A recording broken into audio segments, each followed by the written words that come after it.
Masaharu Morimoto, the Iron Chef and former executive at Nobu. He filmed an episode of No Reservations with Anthony Bourdain in Japan. Thank you so much for being with us today. Thank you for having me this time. It is such a difficult day for so many, and it's striking that so many people felt connected to him, even people who never met him, who didn't know him at all. You did. Yeah, you did. You filmed that episode we just mentioned with him. What are your thoughts today? Wow, this is a CNN studio, not the, cooking show and then the variety show. I wish I had more English skills speaking. So very shame to me. So especially talking about a friend of mine, Bourdain, Mr. Bourdain, Tony's death. So shame to me, and then so sad. I didn't even believe this. So I got first news from a friend of mine, sent a message.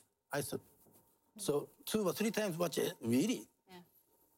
Then he was a great chef and a great restaurateur. And they also author, and then nice traveler. Before all of this, he was a great person. Yeah, as a family member, father, and the husband.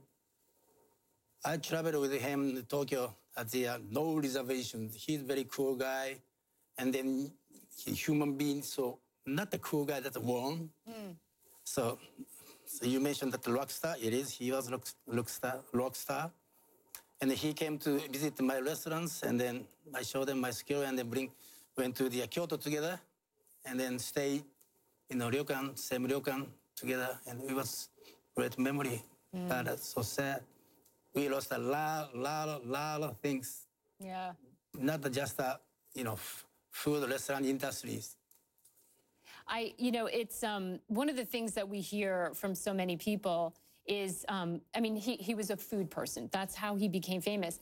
But what we're hearing so much about today is that he opened people's eyes to so many different cultures and so many different kinds of foods. Yeah, same thing. I was going to say same thing.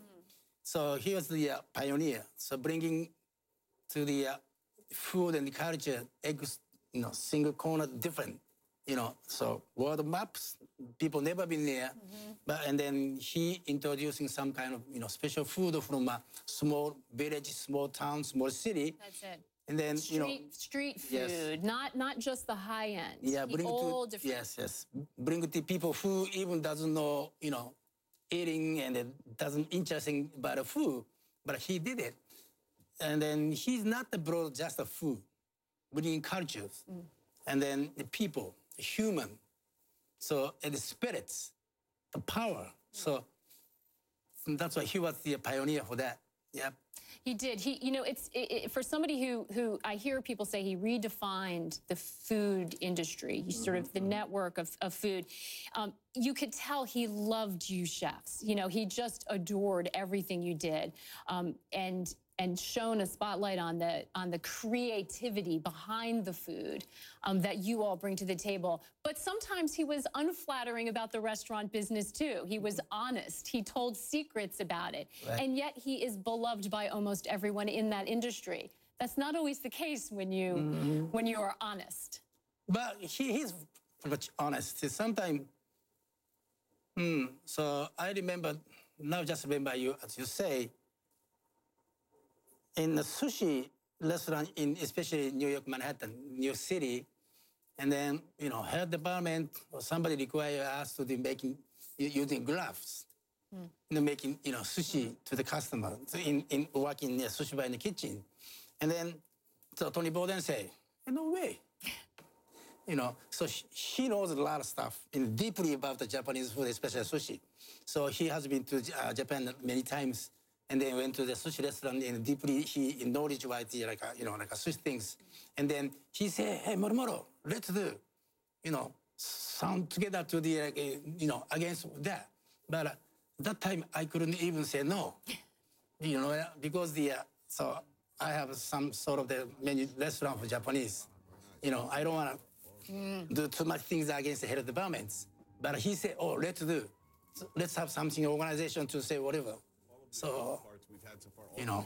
Yeah, Yeah, he wasn't afraid to let his opinions be known and his voice be heard. Yep. What do you hope that we all remember about Anthony Bourdain? What do you think his legacy is? So when we were that same studio to take pictures, so I forgot some what's the title, the name, and then I brought my small dog, little 3-pound small dog, and then he brought his latest kids. He got, and then his face is like, and his wife is there. And then, he's a very cool guy, no reservation, and so, you know, jeans and leather jacket, and then smoking, blah, blah, blah, blah. But I saw he's truly inside as their family member, as a, you know, father. So, unfortunately, I have no kids yet, but no way. But yeah, he was great personality, and then family.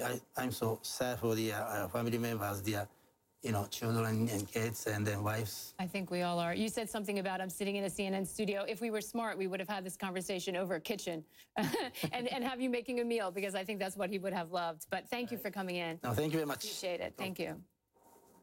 Our condolences, of course, we share those thoughts, go to Anthony's family and the team that was working with him. He spent his life in love with food, and we'll have Anthony have the last word. I grew up in the Mad Men era, but my parents were unusually attuned to food. My father had been born in France. But then I was a chef, or I fell into the business, and I was a professional, you know, dishwasher, cook, line cook, and chef for almost 3 decades. So it was my life.